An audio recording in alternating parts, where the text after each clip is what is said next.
ఈరోజు అధికారంలో ఉన్నటువంటి కూటమి ప్రభుత్వం ఎన్నికలకు ముందు వాగ్దానం ఇచ్చింది.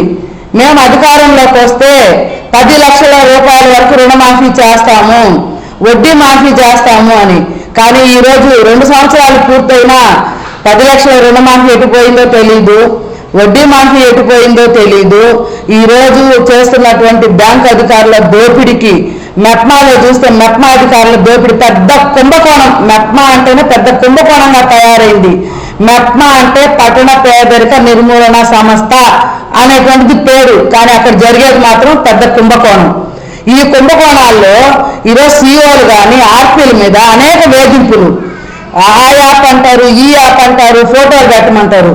ఈరోజు సీఓలు కానీ కొంతమంది పాలక వర్గం కానీ లక్షల రూపాయలు పేద మహిళల్ని, ఎస్సీ ఎస్టీ మహిళల్ని, చదువురాని మహిళల్ని అడ్డుపెట్టుకొని వారి పేర్ల మీద 4 లక్షలు 5 లక్షల రూపాయలు రుణాలు తీసుకొని ఉన్నారు.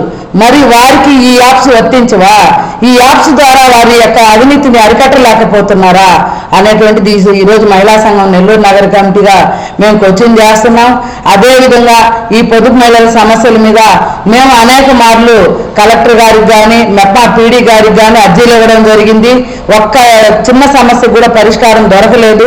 కాబట్టి ఈ నెల 11వ తేదీన మంగళవారం ఉదయం 10 గంటలకు చలో మెప్మా ఆఫీసు కార్యక్రమాన్ని అఖిల భారత ప్రజాతంత్ర మహిళా సంఘం నెల్లూరు నగర కమిటీగా పిలుపునివ్వడం జరిగింది.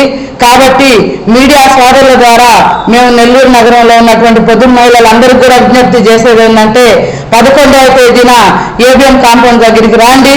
మన పొదుపు మహిళల సమస్యల పరిష్కారం కొరకు మీరందరూ పాల్గొని ఈ కార్యక్రమాన్ని జయప్రదం చేయవలసిందిగా మేము కోరుతున్నాం.